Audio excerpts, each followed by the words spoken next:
Hello, welcome to Brinda's vlog. இன்னைக்கு என்ன பார்க்க போறோம்னா, அமேசான்ல வந்து எனக்கு சர்ப்ரைஸ் பண்றதுக்காக காந்தன் வந்து ஏர் ஃப்ரையர் ஆர்டர் பண்ணியிருந்தாங்க. இருக்கிறதுலே ஒரு ஒஸ்ட் எக்ஸ்பீரியன்ஸ் தான் பார்க்க போறோம். அதை ஓபன் பண்ண உடனே எனக்கு ரொம்ப டிசப்பாயிண்ட் ஆயிடுச்சு. அதை நான் வந்து இப்ப காமிக்கிறேன் என்னன்னு சொல்லிட்டு. நான் ஏர் ஃப்ரையர் வாங்கணும்னு ரொம்ப நாளா வந்து கேட்டுட்டே இருந்தேன். இப்பதான் எனக்கு வந்து இந்த பிராண்டிங்லாம் என்கிட்ட கேட்கவே இல்லை, அவங்களே வந்து ஆர்டர் பண்ணி சர்ப்ரைஸா எடுத்துட்டு வந்து கொடுத்தாங்க. ஓபன் பண்ணி பார்த்ததுமே எனக்கு ரொம்ப டிசப்பாயிண்ட் ஆயிடுச்சு. அவங்களுக்குமே ரொம்ப கஷ்டமாயிடுச்சு, என்னடா சர்ப்ரைஸ் வந்து இந்த மாதிரி ஆயிடுச்சு அப்படின்னு சொல்லிட்டு. இது பண்ணி நான் காமிக்கிறேன். இது வந்து பிஜிஎன் பிராண்ட்ல இருந்தா வாங்கியிருந்தோம் இந்த ஏர் ஃப்ரையர். எனக்கு மெயினா என்னன்னா, இந்த இன்ஸ்டால வந்து ரீல்ஸ் எல்லாம் பார்த்துட்டு இருந்தோம். இந்த ஏர் ஃப்ரையர்ல வந்து பூரி முதற்கொண்டு வடை எல்லாமே வந்து ரெடி பண்ணி தராங்க. சரி, நம்மளும் இந்த மாதிரி வாங்கி ட்ரை பண்ணணும்னு ரொம்ப நாளா ஆசைப்பட்டுட்டு இருந்தேன். இதுதான் ஃபைனலா இதுக்கு ஒரு டைம் வந்து வாங்கிட்டோம். ஆனா ஃபர்ஸ்ட் வாங்கினதே இந்த மாதிரி ஒரு எக்ஸ்பீரியன்ஸா இருக்கும்னு எக்ஸ்பெக்ட் பண்ணவே இல்லை. பாக்ஸிங் பேக்கேஜிங்லாம் நல்லா தான் இருந்தது. இந்த மாதிரி ஒரு மாதிரி கிரீன் கலர்ல பாக்குறதுக்கு லுக் வந்து நல்லா தான் இருக்கு. இத வந்து ஓபன் பண்ணி பார்த்ததுமே இங்க பாத்தீங்கன்னா இந்த மாதிரி ஆயில் ஸ்டெயின்ஸா இருக்கு.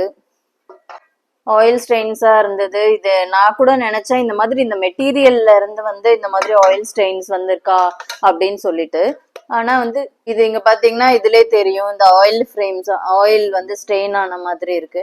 இது கூட நான் இந்த மெட்டீரியல் இந்த மெட்டல்ல இருந்தா இந்த மாதிரி ஆயில் வருதோன்னு நினைச்சேன். ஆனா இங்க உள்ள பாத்தீங்கன்னா யாரோ வந்து இதை வந்து இதுக்கு முன்னாடி வாங்கினவங்க வந்து மேபி ட்ரை பண்ணிருந்திருக்கலாம். ட்ரை பண்ணி இங்கெல்லாம் வந்து கருகி போயிருக்கு. இது உள்ளேயுமே பாத்தீங்கன்னா இந்த மாதிரி ட்ரை பண்ண அந்த இதெல்லாமே தடம் எல்லாமே இருக்கு. இது வந்து கஸ்டமர் சர்வீஸ்க்கு வந்து ரிப்போர்ட் பண்ணும். ஆனா இதுக்கு வந்து ரீப்ளேஸ்மெண்ட் தான் நாங்க வந்து சென்ட் பண்ணுவோன்ற மாதிரி சொல்லியிருந்தாங்க. இல்ல, எனக்கு இந்த பிராண்ட்ல இருந்து வேண்டாம் ரீப்ளேஸ்மெண்ட், மேபி நான் அப்புறமேட்டு தான் வேண்டாம் நான் ரீஃபண்டே வாங்கிக்கிறேன், வேணும்னா நெக்ஸ்ட் டைம் வந்து ட்ரை பண்ணலாம் அப்படின்னு சொல்லிட்டு ரீஃபண்ட் தான் கேட்டிருக்கேன், ரெக்வஸ்ட் பண்ணியிருக்கேன் ரிட்டர்ன் அண்ட் ரீஃபண்ட்க்கு. இந்த பிராண்டோட ரிவ்யூவும் பார்த்தேன். பட் அவ்வளோவா ரிவ்யூஸ் வந்து அந்த அளவுக்கு நல்லா இல்லை. எனக்கு மேபி காந்தன் வந்து முன்னாடியே சொல்லியிருந்தா நான் அந்த ரிவ்யூஸ்லாம் கொஞ்சம் செக் பண்ணியிருப்பேன். சர்ப்ரைஸா பண்றேன் அப்படின்னு சொல்லிட்டு அவங்க வந்து ரிவ்யூஸ்லாம் அவ்வளோவா பார்க்காம ஒரு எக்ஸைட்மெண்ட்ல ஏர் ஃப்ரையர் ஆர்டர் பண்ணிட்டாங்க.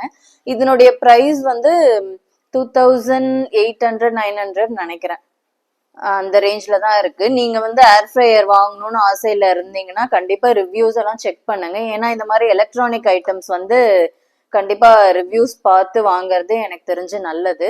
நான் மேபி இதை வந்து ரிட்டர்ன் பண்ணிட்டு கண்டிப்பா வேற பிராண்ட்ல இருந்து நான் ட்ரை பண்ணலான்னு இருக்கேன்.